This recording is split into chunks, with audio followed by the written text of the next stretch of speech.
হয়েছে, নতুন জীবনের জন্য শুভকামনা রইল। কথা বলে ঠিক কি? আমাদের এই ভাইগুলোকে দেখে ভালো লাগে। এই সার্জিস আলম এমন একজন ব্যক্তি, এমন একজন তরুণ, যার কথা শুনে ভারতের নেতারা পর্যন্ত ঘুম হারাম হয়ে যায়। ওরা পর্যন্ত সার্জিসের কথাকে ফলো করে বক্তব্য দেয়। কথা কয় না কে? এই জন্য আমাদের সার্জিস ভাই বিবাহ করেছেন, এর জন্য দোয়া ভালোবাসা আছে না নাই? আজকের মাহফিল থেকে আমরা দোয়া করি তাদের দাম্পত্য জীবনকে আল্লাহ যেন কবুল করেন। জোরে বলেন আমিন। হযরত আলী আর ফাতেমার মতো ভালোবাসা দান করেন। চিল্লা বলেন আমিন। আর একটু জোরে বলেন আমিন। এই সার্জিসের জন্য আমাদের দোয়া ভালোবাসা আছে না নাই? এরা পিছপা হয়নি, মুগ্ধ সমাজের মানুষকে জীবন দিয়ে জাগিয়ে গেছেন। শহীদ আবু সাঈদ আমাদেরকে জাগিয়ে দিয়ে গেছেন যে কোন স্বৈরাচার জালেমের কাছে আর মাথা নত নয়, প্রয়োজনে বুক পেতে ধরো, ওদের গুলি ফুরিয়ে যাবে, ওদের রাজত্বের চেয়ার এমনি তছনছ হয়ে যাবে, ওরা টিকতে পারবে না, পারবে না। কথা বলে ঠিক এরা শুধু শক্তভাবে দাঁড়িয়ে যেতে হবে। কয়জনকে মারবে? রাগ করে নাকি আপনারা? এই ছাত্র আন্দোলনের যেই সমস্ত ভাইয়েরা এখনো সামনে থেকে নেতৃত্ব দিচ্ছেন, হাসনাত আব্দুল্লাহ, সার্জিস আলম, এদের জন্য আমাদের দোয়া ভালোবাসা আছে, আছে না নাই? তো সার্জিস একজন হাফেজা, তার স্ত্রী একজন হাফেজা, এমন একজন মেয়েকে বিবাহ করেছেন। আরে এরকম রমণী তো আমাদের দরকার, এরকম স্ত্রী তো পাওয়া দরকার। সৌভাগ্যবান ওই স্বামী যার স্ত্রী হাফেজা, আলেমা, পর্দা করে, নামাজ পড়ে। কথা বলেন ঠিক কিনা? স্ত্রী যদি হাফেজা হয়, নামাজের ওয়াজ করা লাগবে, পর্দার ওয়াজ করা লাগবে। তার স্ত্রী পর্দা করে। আমরা বিবাহের যে ছবিটা দেখলাম, আরে সেখানে তার বউ বোরকা পরে পর্দা করে বসে আছে। এই যুগেও এরকম ভাবা যায় না। আল্লাহু আকবার। সত্যিকারের একজন ধার্মিক মেয়ে পেয়েছেন, ধার্মিক বউ পেয়েছেন আমাদের সার্জিস ভাই। ভাই এবং ভাবির জন্য শুভকামনা। আল্লাহ তাদের দাম্পত্য জীবনকে কবুল করুন। চিল্লা বলুন আমিন। কষ্ট হয় নাকি আপনাদের? আমার ভাইয়েরা মন খারাপ করবেন না, আমি গুনাহগার যে কথা বলতে চাচ্ছিলাম। আল্লাহ বলেন নামাজ যদি নামাজের মতো আদায় করো, আমি আল্লাহ দুইটা জিনিস দেব। এক নাম্বার রিজিকের ব্যবস্থা করব, আর দুই নাম্বার সকল ভয় থেকে আমি আল্লাহ নিরাপত্তা দেব। তাহলে বলেন তো বাজান, নামাজ নামাজের মতো আদায় করার দরকার আছে না নাই? তাহলে ফাসল্লি লিরাব্বিকা ওয়ানহার, এক নাম্বার হলো রবের উদ্দেশ্যে সালাত আদায় করা লাগবে। নামাজ হবে একমাত্র আল্লাহর জন্য, লোক দেখানো সালাত আদায় করলে হবে না। ফাওয়াইলুল লিল মুসাল্লিন আল্লাযীনা হুম আন সালাতিহিম সাহুন। হতভাগা সেই সমস্ত নামাজি, দুর্ভাগা সেই সমস্ত নামাজি যারা লোক দেখানোর জন্য সালাত আদায় করে। আপনি আমি সালাত আদায় করব ফাসল্লি লিরাব্বিকা, একমাত্র রবকে খুশি করার জন্য। কারা কারা পাঁচ ওয়াক্ত সালাত আদায় করবেন? দুই হাত তুলে আল্লাহকে দেখান। আল্লাহ আমাদের সবাইকে পাঁচ ওয়াক্ত নামাজি বানায় দেন। জোরে বলেন আমিন। আর একটু জোরে বলেন আমিন। নামাজ পড়বেন তো ইনশাআল্লাহ, আল্লাহ কবুল করেন। জোরে বলেন আমিন। এইবার দুই নাম্বার হলো ওয়ানহার। এদিক শুধু মসজিদটা সুন্দর করলে হবে না, ওই মসজিদে যারা সালাত আদায় করবে তাদের ঈমানটাও সুন্দর হওয়া লাগবে। বাংলাদেশের মসজিদ জুমার নামাজের জন্য ভেঙে 2 তলা 3 তলা করা হয়। ফজরের নামাজের সময় এক কাতার মুসল্লি পাওয়া যায় না। কথা বলেন, কথা বলেন।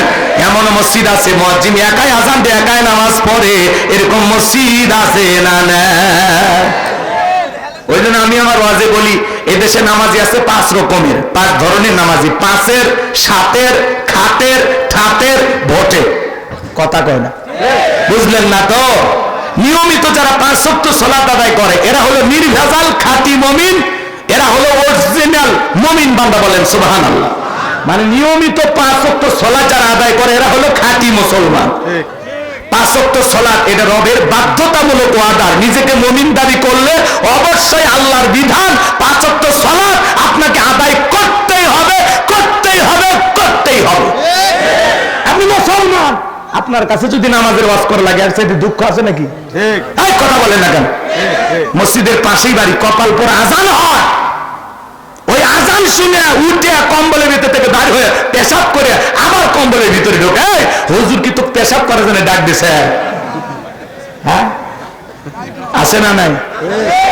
কি চাচা মিথ্যা কথা? মসজিদের সাথেই বাড়ি, নামাজে আসার ভাগ্য হয় না। আর উত্তর পাড়ার থেকে কত মানুষ হাঁটতে হাঁটতে অমরে পরে মসজিদত আসে, আর মসজিদের সাথেই দেওয়াল। হুজুর সূরা তিলাওয়াত করলে ওই ঘর থেকে শুনতে পারে, আর কপাল পরা মসজিদে আসে না। এই কথা বলেন, শোনো।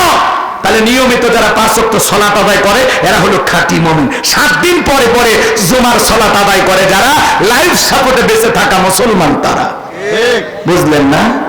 7 দিন পরে পরে জুমা পড়তে যায় আর তাইসে ধুলে দেখে বলে হুজুর এই যে ধুলে বেতনটা না হালাল করেন, খাচ্ছেন আর বলের মতো মোটা হচ্ছেন, এই যে কি ধুলেন? আচ্ছা মসজিদে ধুলে পরিষ্কার দায়িত্ব কি হুজুরের একা? কথা বলে না কেন? মসজিদের ধুলে ওই রকম না নাইরা মসজিদের ধুলাটা পরিষ্কার করো, আল্লাহ তোমার অন্তরে ময়লা দূর করে দেবে। কথা বলে ঠিক কিনা?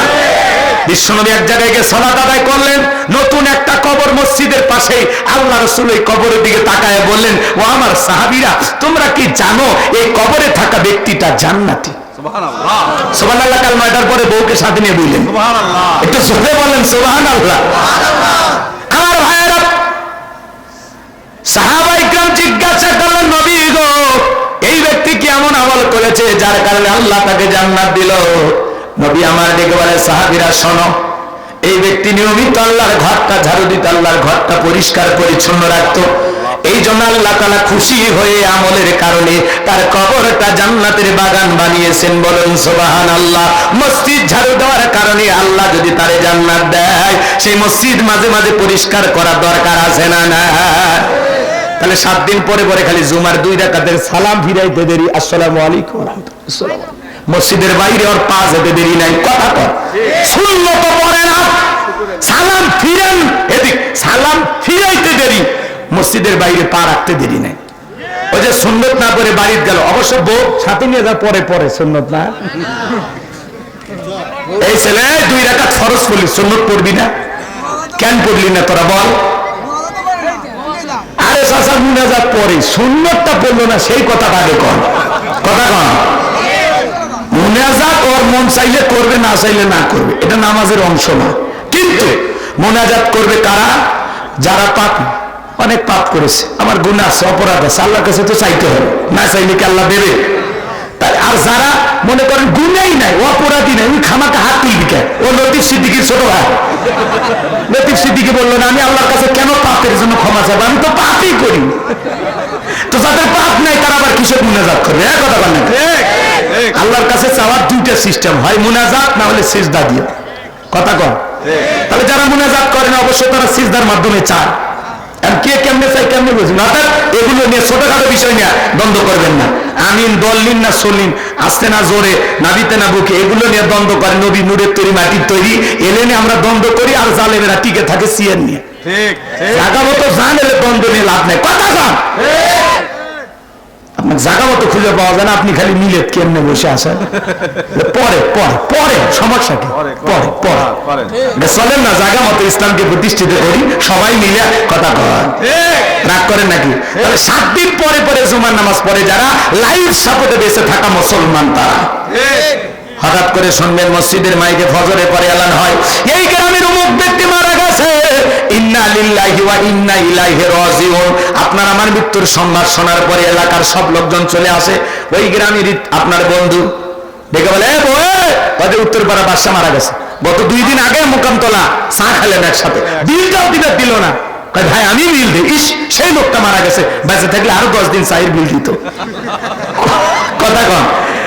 বউ বলতেছে তাড়াতাড়ি পাঞ্জাবি ধুয়ে দিয়ে জানাজায় যাওয়া লাগবে। ওর উদ্দেশ্য হলো জানাজা পড়া, জহর পড়া না। কথা কন। এবার জহরের নামাজের আজান হয়ে গেছে, দৌড়ে মসজিদে যা দেখে হুজুর জানাজা নামাজে দাঁড়িয়ে গেছে না, জহর আগে জহর, তারপরে তো জানাজা। কথা কয় না? তখন বলতেছে যেহেতু জানাজা পড়তে আসলাম, তাহলে জহরটা পড়ে নেই, আল্লাহু আকবার। ওর নিয়ত হলো জানাজা পড়া, জহর পড়া না। পরিস্থিতির কারণে বাধ্য হয়ে সেদিন জহর পড়েছিল। কথা কয় না? মাঝে মাঝে দেখবেন এরকম লোক দেখানো নামাজি, বিয়ে বাড়িতে বেড়াইতে গেছে, হঠাৎ করে বিয়ে হাজি মানুষ আজান দিচ্ছে, কয় বিয়ে নামাজে গেলাম, তখন বলতেছে আমরাও পড়ি বিয়ে মাঝে মাঝে। কথা কয়, মানে এটা বাধ্য হয়ে পড়ে, পরিস্থিতি তাকে বাধ্য করে নামাজ পড়তে। নতুন জামাই শ্বশুর বাড়িতে বেড়াতে গেলে শাশুড়ি বলে, যাও বাবা যাও মসজিদে যাও। মানুষ বলে অমুক একটা ভালো জামাই পাচ্ছে, যাও বাবা যাও। শাশুড়ি কথা শুনে মসজিদে যায়। মফি আছে না নাই? এই বাগান গো, আমার মন খারাপ করবেন না। এইবার ভালো করে বোঝেন, মানুষ মারা গেলে জানাজা পড়ে যারা, এরা হলো খাতের মুসল্লি।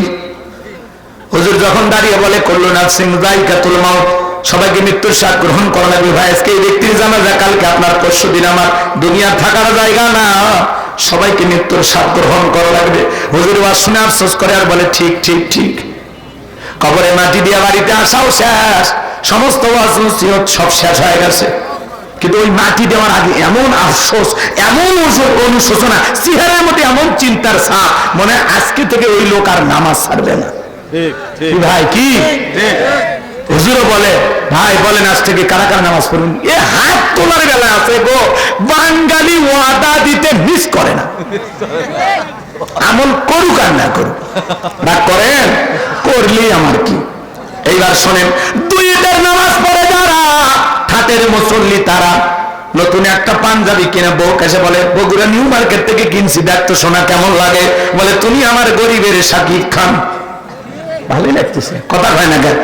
দোস্ত বন্ধু বান্ধব সবাইকে দেখায়, হুজুরের কাছে যা বলে, হুজুর ঈদের নামাজ পড়া পরে আসেন না, একটু আলেমদের সাথে কোলাকুলি করি, আপনাদের দেখলেই ভালো লাগে। এমন একজন বাজান ভরিওয়ালা আমার সাথে কোলাকুলি করতে আসছে, বিশাল বড় ভরি, 26 মাসের কম হবে না। আমার নিয়ে যখন বুকে টানতেছে, আমিও বুকে যেতে চাই। কিসের কোলাকুলি? মাঝখানে পেট ব্যারিকেড, কোলাকুলি তো হয় না, মাঝখানে পেটা পেটি। কথা কম আমার কোলাকুলি করে। হুজুর তখন কানের মধ্যে নিয়ে বলে, ভাই রোজা কয়টা? 30টা না 29টা? বলে হুজুর একটা রোজাও রাখিনি, তারাবিও পড়িনি, কিন্তু ইফতার খাওয়া মিস করিনি। আমিও খাচ্ছি হুজুর, মাঝে মাঝে অমুসলিমদেরকে দাওয়াত দিয়ে ইফতার খেয়েছি। এরকম নামাজই আছে না? না, এরা হলো দুই ঈদের নামাজ পড়ে, এরা হলো কি ঠাটের মুসল্লি, ভাবের মুসল্লি।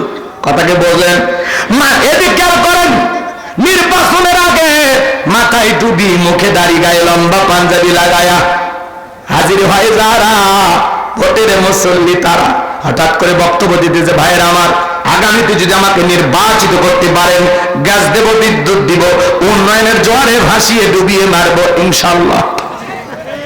কথা কয় না? এখনকার নেতাদের কথা বলতেছি না, ওই 5 আগস্টের আগে এখনকার নেতারা সব আল্লাহর ওলি, কম বেশি সবাই নামাজ পড়ে। কথা কয় না, ওদের কথাই বলতেছি। রাগ করেন, যখন মাইকে আজান হয় আল্লাহু আকবার, আল্লাহু আকবার, নেতা তখন বলে, ভাই আমি মুসলমান, এখন কোনো কথা হবে না, চুপ। সমাবেশ চলাকালীন আজান হলে নেতা বক্তব্য বন্ধ রাখে, আজানের সময় বক্তব্য বন্ধ রাখে, কিন্তু নামাজ পড়ে না। কথা কাহা? নামাজ পড়ে না। এখন যদি আপনার আমার চরিত্র যেমন, নেতাও তো সেরকম হবে। আমার শুনে যদি কালকে যা বলেন, এই